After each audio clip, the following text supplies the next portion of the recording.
By now, you've probably been convinced that glaciers, and particularly Tidewater glaciers, really impact landscapes. So I want to thank you for inviting me to this symposium in honor of Greg. I've known Greg for several decades. We shared mutual interests in glacier isostatic adjustment, paleo shorelines, tidewater glaciers, tidewater glacial cycle, and interestingly, topics surrounding life and death.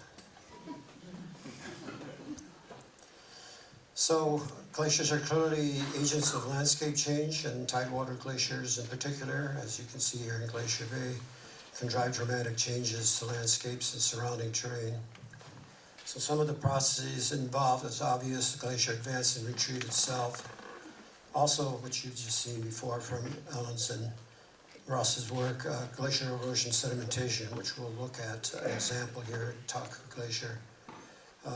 And finally, something I've been heavily involved in is glacial isostatic adjustment and sea level change, which the effects of this is more proximal and distal, and maybe a bit more subtle of an agent of landscape change.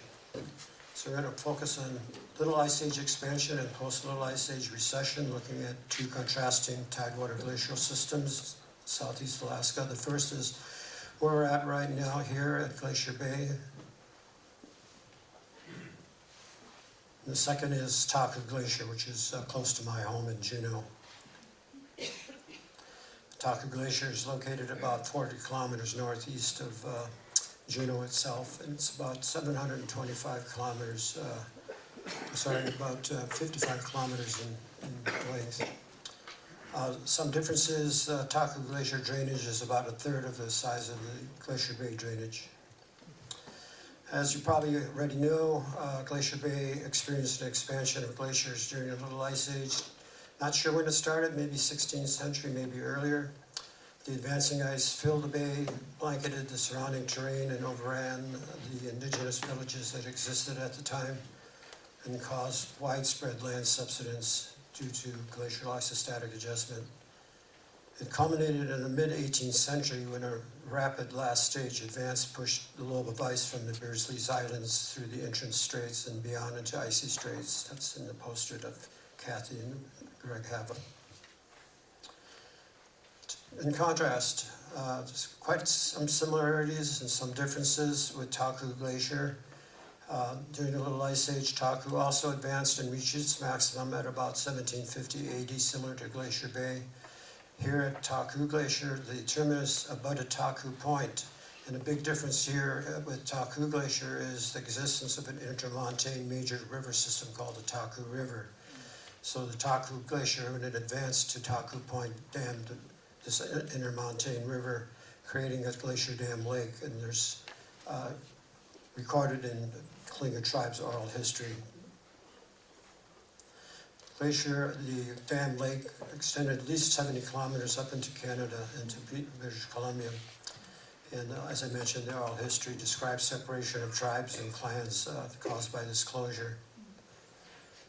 So this is after the Little Ice Age glacial maximum.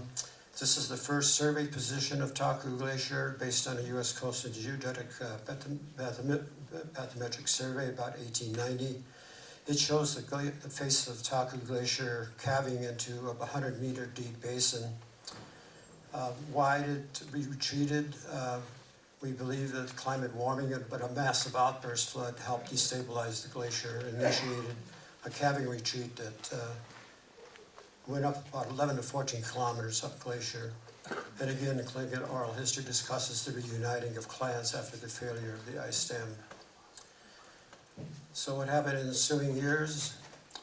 We've had erosion, sedimentation from Taku Glacier itself, but this is the big difference between Glacier Bay and Taku Glacier, is the big influx of sediments from the Taku River, intermontane river system here. What that did, the advancing ice filled the bay, but it was encouraged to advance because of the infill of the basin. As the glacier advanced here, it entrenched itself in the sediments that it was overriding deeper and deeper. This is We've done a lot more work since this particular graphic was made, but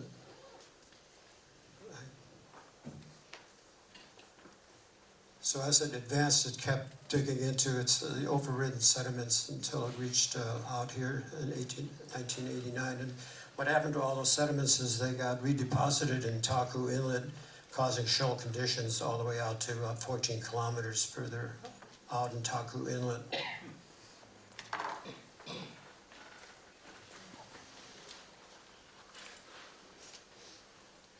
In contrast, Glaciers and Glacier Bay underwent a much more dramatic calving retreat, 115 kilometers in 165 years.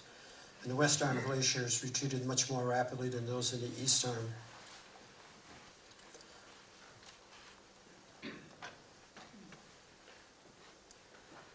This is a reconstruction of Little Ice Age maximum glacier surface. What we used was geomorphic markers, including trim lines, lateral moraines, terminal moraines. We identified these markers using aerial inspection, vertical air photo analysis, high-resolution digital elevation models, and field observations. We did difference this particular surface with modern-day DEMs to find out how much ice was lost. The volume of ice lost is equivalent to Lake Huron. The volume of Lake Huron equivalent to about a centimeter of a global sea level rise. The post-Little Ice Age Tidewater Glacier calving retreat reopened the bay and surrounding terrain, exposing deep fjords, providing new habitat for flora and fauna. Currently, all the Tidewater glaciers in Glacier Bay National Park have either retreated onto land or are at shoal at their terminus, and some of them are advancing. This is an example of one of the current trends here in Johns Hopkins Inlet. The retreat there in Johns Hopkins Inlet ended in the mid-1920s, and since then, the terminus has been advancing 3 kilometers since 1920s.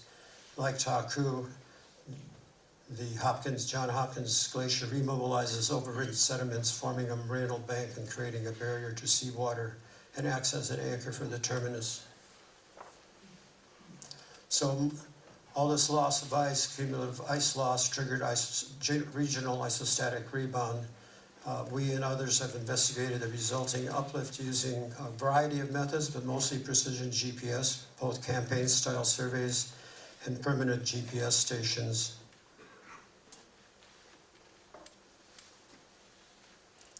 This is the most recent rendition. We have compilations extending back for a couple of decades, but this is from a publication from Hugh and Jeff Freimuller, who was integral in most of these investigations. What it shows is a peak of uplift at the head of Glacier Bay, and another one up at Yakutat Ice Field. Yakutat Ice Field near the village of Yakutat is essentially catastrophically disintegrating. This collapse of both the Glacier Bay ice field is driving regional uplift.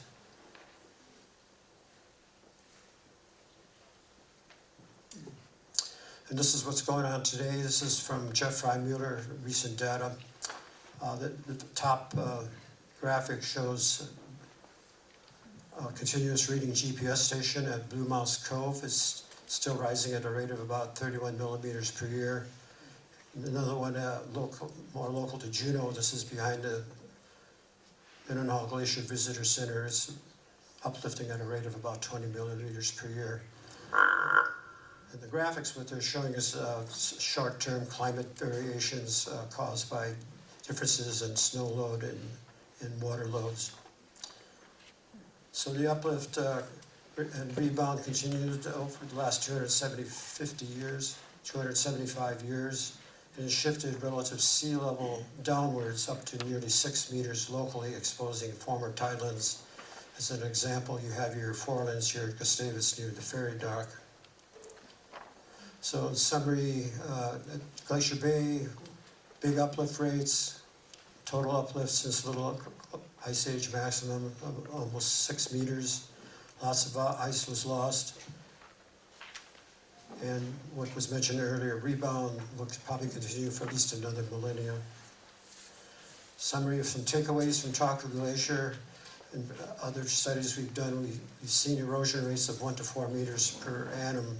Glaciers just entrenching itself, and this sediments exit the glacier through glacial fluvial processes, resulting in an over-deepened basin, and this sediment gets redistributed down fjord.